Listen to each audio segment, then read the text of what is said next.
नमस्कार, स्वागत है आप सभी का। मैं हूं आपके साथ शांतनु त्रिपाठी। उत्तराखंड की खबरों की शुरुआत करते हैं। देहरादून के मुख्य सेवक सदन में गांव से ग्लोबल तक होम स्टे संवाद कार्यक्रम का आयोजन किया गया। इसमें सीएम पुष्कर सिंह धामी ने शिरकत की और इस दौरान सीएम ने होम स्टे संचालकों से संवाद किया। इस होम स्टे संचालकों को प्रदेश का ब्रांड एम्बेसडर भी सीएम की तरफ से बनाया गया।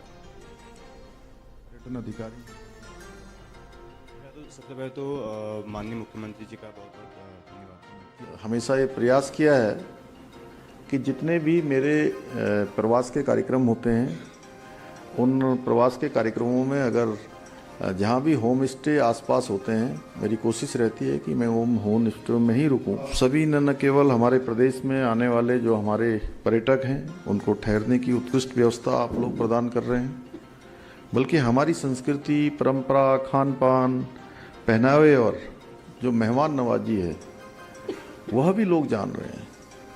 और एक वो नया भी चल रहा है कि मेरा एक घर उत्तराखंड में भी, इस प्रकार का भी एक लोगों के मन में विचार आ रहा है।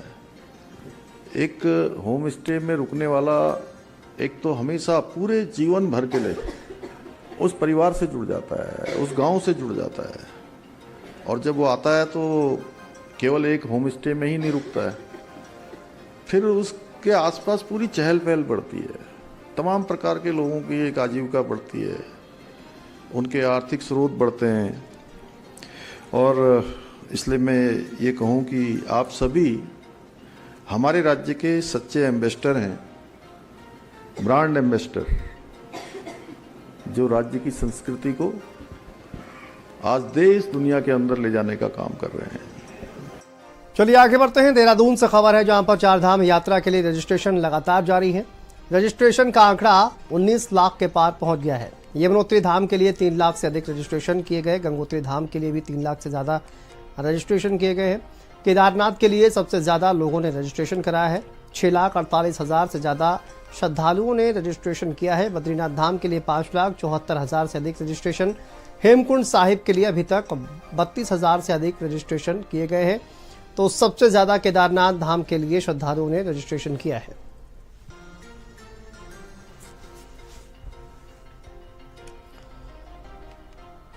चारधाम यात्रा को अब महज 10 दिनों का वक्त रह गया है। ऐसे में कांग्रेस ने सरकार की चारधाम यात्रा की तैयारियों को लेकर सवाल खड़े किए हैं। कांग्रेस के उपाध्यक्ष सूर्यकांत धस्माना ने प्रेस वार्ता के माध्यम से सरकार से सवाल किए और सूर्यकांत धस्माना ने इस दौरान क्या कुछ कहा है, सुनते हैं। असंख्य लोग अगर आ गए तो लोड बेयरिंग कैपेसिटी हर शहर की है और उसकी बाकायदा सरकार के पास रिपोर्ट है। रोहतक IIM ने उसके ऊपर रिसर्च किया है और सरकार को रिपोर्ट दी है। चीफ सेक्रेटरी जो पिछली थी उन्होंने बाकायदा इसकी रिव्यू बैठक करी है और रिव्यू बैठक में कितना लोड एक शहर ले सकता है वो सरकार को मालूम है। उसके बाद भी अगर आप कहेंगे कि असंख्य लोग आएंगे, हम रोक नहीं पाएंगे, तो मैं समझता हूं सरकार खुद भ्रम में है। सरकार की तैयारियां पूरी नहीं है। पूरी जिम्मेदारी सुरक्षा की, यात्रियों के ठहरने की, यात्रियों के भोजन की, यात्रियों के दर्शन की, वो राज्य की सरकार की है। राज्य की सरकार को उसको करना चाहिए और ये पारदर्शिता से होना चाहिए। चलिए आगे बढ़ते हैं। खबर देहरादून से है जहां पर कांग्रेस ने प्रेस वार्ता कर चारधाम यात्रा को लेकर सरकार पर निशाना साधा, जिसका जवाब देते हुए भाजपा के धर्मपुर से विधायक विनोद चमोली ने कांग्रेस पर हमला बोला। और विनोद चमोली ने क्या कुछ कहा है, सुनिए।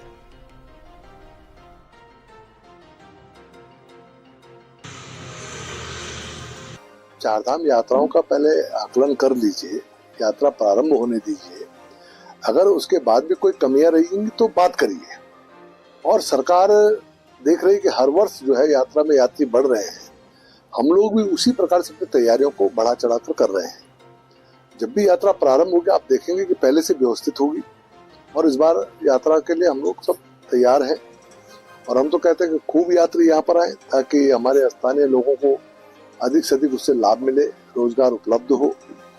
और कांग्रेस को चाहिए कि सुझाव दे अगर उनके कोई सुझाव है, लेकिन माहौल न बिगाड़े। इससे क्या होता है कि पूरे देश के अंदर जब माहौल बिगड़ता है तो नुकसान उत्तराखंड का होता है। चलिए आगे बढ़ते हैं। खबर हल्द्वानी से है जहां पर उत्तराखंड के पूर्व सीएम हरीश रावत ने गौला पुल के पास क्षतिग्रस्त टनकपुर सितारगंज मार्ग का औचक निरीक्षण किया। इस दौरान सड़क निर्माण कार्य की गति धीमी होने पर उन्होंने नाराजगी जताई है। जिला प्रशासन की कार्यशैली पर भी सवाल खड़े किए हैं।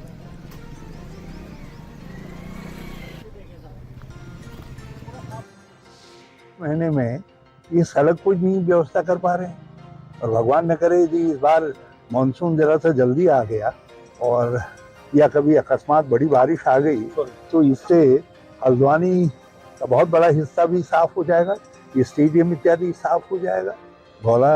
गौला को बौराना नहीं चाहिए, इसको बिल्कुल संयमित रखने के लिए जो है बाढ़ प्रोटेक्शन का काम होना है वो जल्दी हो जाना चाहिए। मेरी जो काली कुमाऊं की यात्रा है चंपावत की, वो सांस्कृतिक दर्शन भी है, संस्कृति का केंद्र बिंदु है हमारा काली कुमाऊं। और उसके अलावा जो भाजपा ने यहाँ की राजनीति में झूठ का विष वृक्ष बोए है, वो झूठ का पर्दाफाश करने के लिए भी मैं गुरु जी के पास न्याय मांगने जा रहा हूँ। चलिए आगे बढ़ते हैं। भाजपा विधायक विनोद चमोली का बड़ा बयान सामने आया। उन्होंने गंभीर आरोप लगाते हुए कहा कि कांग्रेस हरीश रावत के बच्चों और रिश्तेदारों के लिए राजनीतिक प्लेसमेंट एजेंसी बन गई है। हरीश रावत पार्टी से ज्यादा अपने बच्चों को तवज्जो देने का काम करते हैं। हरीश रावत की यात्रा पार्टी को सबल करने की यात्रा नहीं है, बल्कि अपने बच्चों के राजनीतिक भविष्य को बल देने की यात्रा है।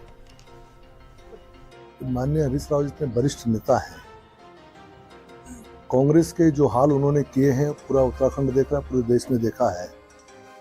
और वो कहते हैं कि कांग्रेस झूठ का शिकार हुई है। वो झूठ कौन था? कौन था वो बात आदमी जिसका स्टिंग हुआ था, जिसने कहा था कि आप कोप अप कर लीजिएगा लेकिन मेरी सरकार बचा दीजिए? ये किसने कहा था? कौन था वो व्यक्ति जो अपने बच्चों के लिए कांग्रेस को प्लेसमेंट एजेंसी बना के बैठा हुआ है, जो अपने बच्चों का प्लेसमेंट ढूंढ रहा है, उसके लिए न्याय मांगने जा रहा है कि मेरे बच्चों को किस तरह से रास्ता मिल जाए, कांग्रेस को मिले ना मिले? कौन है वो आदमी? ये पूरी उत्तराखंड की जनता जानती है। आगे बढ़ते हैं। देहरादून की ईडी मुख्यालय पर यूथ कांग्रेस के पदाधिकारियों और कार्यकर्ताओं ने सोनिया गांधी और राहुल गांधी को भेजे गए समन को लेकर सरकार के खिलाफ नारेबाजी करते हुए विरोध प्रदर्शन किया, जिसमें यूथ कांग्रेस के उपाध्यक्ष विनीत प्रसाद भट्ट ने केंद्र और राज्य सरकार पर आरोप लगाते हुए कहा कि केंद्र की भाजपा सरकार लगातार ईडी और सीबीआई का दुरुपयोग करते हुए हमारे नेता राहुल गांधी और सोनिया गांधी को परेशान कर रही है।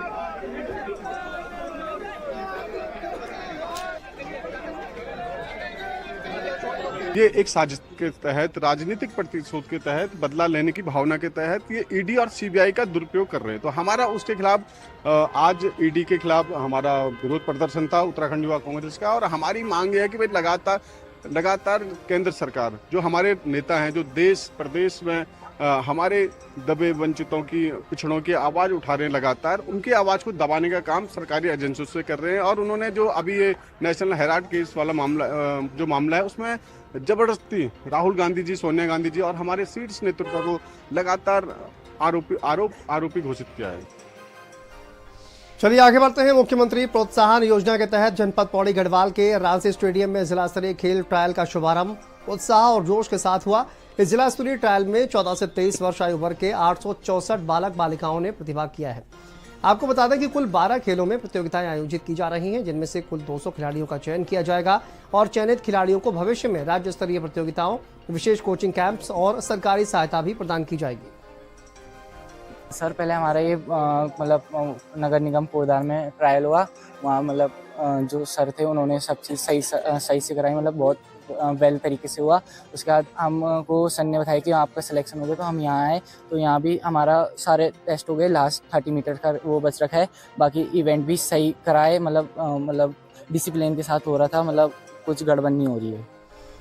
चलिए आगे बढ़ते हैं। उत्तराखंड सरकार की नई फिल्म नीति से प्रदेश में फिल्मों के निर्माण में तेजी आई है। उत्तराखंड फिल्म विकास परिषद के मुख्य कार्यकारी अधिकारी, सूचना महानिदेशक बंशीधर तिवारी ने बताया कि प्रदेश सरकार के द्वारा पारित की गई नई फिल्म नीति में फिल्मों के लिए पहले से अधिक अनुदान की राशि को शामिल किया गया और उत्तराखंड सरकार ने फिल्म निर्माण को बढ़ावा देने के लिए उत्तराखंड फिल्म नीति लागू की है, जिसके तहत फिल्म के निर्माता निर्देशकों को अनुदान प्रदान किया जा रहा है और प्राप्त करने के लिए फिल्म को 75% से अधिक शूटिंग राज्य में होनी चाहिए और इसके लिए फिल्म निर्माताओं को तय समय अवधि के भीतर शपथ पत्र भी दाखिल करना होगा। हम लोगों ने नई फिल्म पॉलिसी बनाई है। उसमें एक तो पहले जो फीचर फिल्म्स हैं उनकी जो सब्सिडी है उसको बढ़ाया गया है, उसको 3 करोड़ तक किया गया है। जो आंचलिक फिल्में हैं उसकी भी सब्सिडी हम लोगों ने 25 लाख से बढ़ा करके 2 करोड़ किया है। साथ ही साथ OTT वेब सीरीज और TV सीरियल्स जो निर्माण होते हैं उनको भी हम लोगों ने नई फिल्म नीति के माध्यम से सब्सिडी के दायरे में ले आए हैं। साथ ही साथ जो हमारे कम प्रसिद्ध वाले जगह हैं जहाँ पर फिल्में शूट नहीं होती है, नई जगह पर कोई शूट करेगा तो उसके लिए अलग से हम लोगों ने धनराशि की व्यवस्था की है। जो सिंगल विंडो के माध्यम से जो परमिशन है उसको हम लोग क्लियर कर रहे हैं, तो काफ़ी बड़ी संख्या में यहाँ पर फिल्में शूट हो रहे हैं, टीवी सीरियल शूट हो रहे हैं, उसका जो प्रभाव वो दिख रहा है। खबर देहरादून से है, जहां पर चार धाम यात्रा में स्वास्थ्य विभाग की अग्रणी भूमिका रहती है और इसी क्रम में स्वास्थ्य महकमा निरंतर सभी कर्मियों को दूर करने का प्रयास कर रहा है। स्वास्थ्य सचिव डॉक्टर आर राजेश कुमार का कहना है कि चार धाम यात्रा में स्पेशलिस्ट डॉक्टर्स की कमी को दूर करने के लिए हमने भारत सरकार को अर्जी भेजी है। स्वास्थ्य सचिव क्या कह रहे हैं, सुनते हैं। भारत सरकार को हम लोगों ने रिक्वेस्ट किया था कि एक जो डिस्ट्रिक्ट रेजिडेंसी प्रोग्राम के अंतर्गत जो हमारे धाम में, क्योंकि यहाँ पे स्पेशलिस्ट की ज़रूरत हमें पड़ती है, तो स्पेशलिस्ट की जो 3 महीने की डिस्ट्रिक्ट रेजिडेंसी प्रोग्राम का जो कोर्स होता है उसको सर्टिफाई करें अगर वो धाम में आके अपनी सेवाएं देने के इच्छुक हैं। तो इसी के क्रम में एनएमसी ने हमारा जो प्रपोजल है उस पर मुहर लगाई है। यमुनोत्री धाम में बाढ़ सुरक्षा कार्यों को लेकर बड़ी मशीनों को एयरलिफ्ट करने की तैयारी शुरू हो गई है। इसके तहत चिनूक हेलीकॉप्टर से ट्रायल लैंडिंग की योजना को लेकर अधिकारियों ने चीता हेलीकॉप्टर से यमुनोत्री धाम के निकट गरुड़ गंगा क्षेत्र में निर्माणाधीन हेलीपैड का मुआयना किया। और दरअसल मुख्यमंत्री पुष्कर सिंह धामी के निर्देशों पर यमुनोत्री धाम में बाढ़ सुरक्षात्मक कार्यों को तेजी से पूरा करने के आवश्यक मशीनों को भारतीय वायुसेना के सहयोग से एयरलिफ्ट किया जाएगा, क्योंकि विषम भौगोलिक परिस्थितियों और 6 किलोमीटर की खड़ी चढ़ाई वाले पैदल मार्ग के कारण मशीनों को वहां पर पहुंचाना संभव नहीं है और इसीलिए जिला प्रशासन के द्वारा मशीनों को एयरलिफ्ट कराने का निर्णय दिया गया।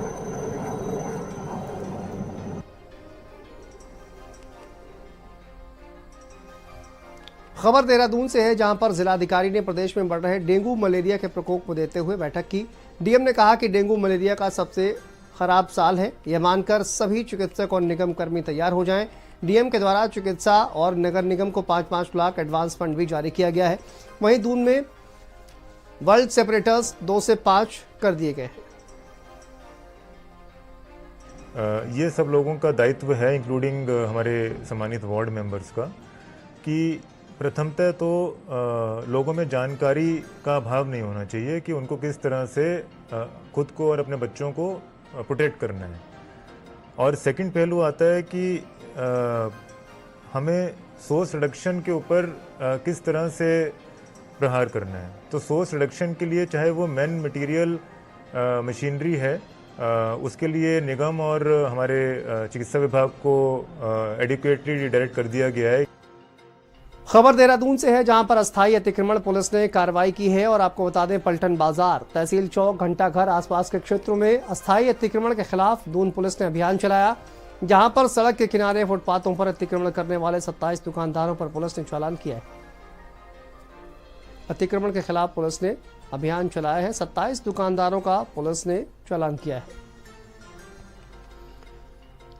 आगे बढ़ते हैं, खबर देहरादून से है, जहां शहर के प्रमुखतम चौक चौराहों और घंटाघर का आधुनिक परंपरागत सौंदर्यीकरण किया जा रहा है।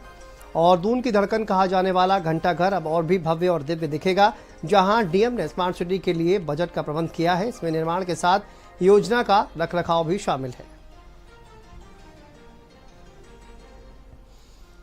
आगे बढ़ते हैं, जनपद पौड़ी के ग्राम भवन से सरिया और सीमेंट को लेकर ग्राम सलाना जा रही एक पिकअप राजस्व क्षेत्र धुमाकोट में कच्ची सड़क पर अनियंत्रित होकर लगभग 180 मीटर गहरी खाई में गिर गई।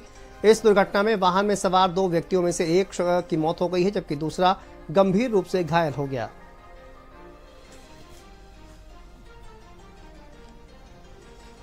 हल्द्वानी में पुलिस ने नकली शराब का कारोबार का पर्दाफाश किया है और 2 आरोपियों को गिरफ्तार किया गया है। एसओजी और कोतवाली पुलिस की संयुक्त टीम ने एक पंचायत घर में छापा मारा और ये बड़ी कार्रवाई की है। छापेमारी के दौरान पुलिस ने 40 लीटर नकली शराब और 20 लीटर स्प्रिट और शराब बनाने में इस्तेमाल होने वाले अन्य उपकरण भी बरामद किए हैं।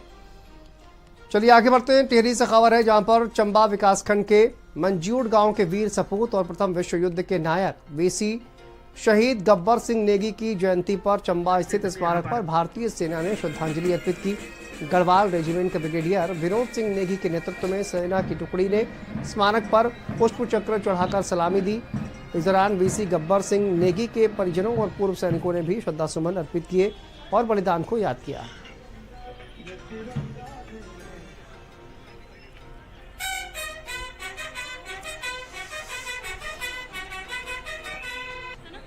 और ये भी जो वीर नारियां सेना अपने वीरों को, महावीरों को हमेशा याद रखती है।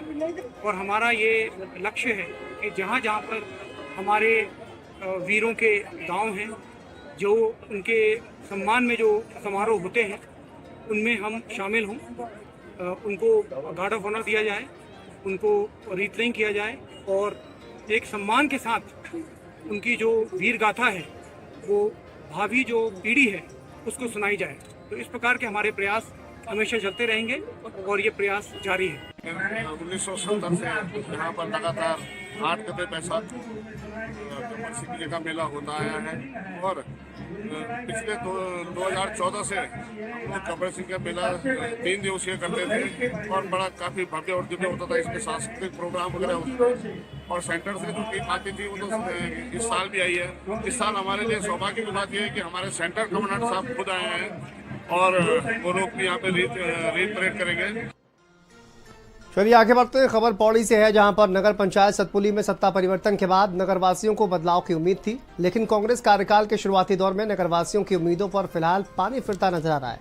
नगर पंचायत सतपुली द्वारा बहुमंजिला कॉम्प्लेक्स में सार्वजनिक शौचालय और टेंडरों में अनियमितता के आरोप लगे हैं, जहां सतपुली निवासी मनीष खुशगाल स्वतंत्र ने बताया कि नगर पंचायत के द्वारा आपकी और शौचालय के टेंडर को जानबूझकर अति अल्पकालीन निविदा में निकाला गया, जिससे कि अधिक स्थानीय लोग टेंडर में प्रतिभाग न कर सकें।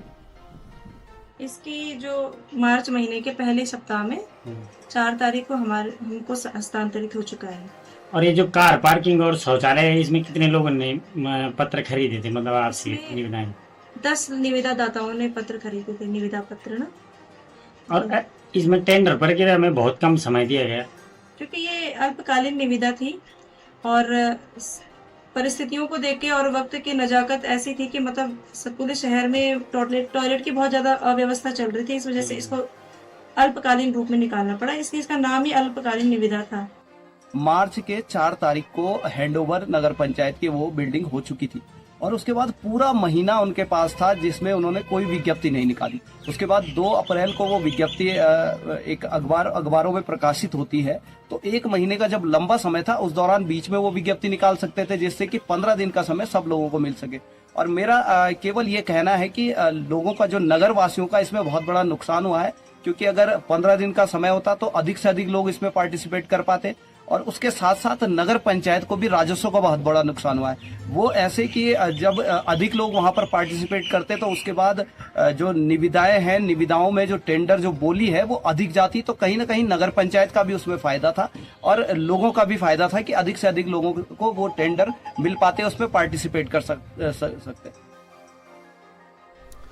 चलिए खबरों में आगे बढ़ेंगे, लेकिन उससे पहले सीएम योगी आदित्यनाथ क्या कुछ कह रहे हैं, सुनते हैं।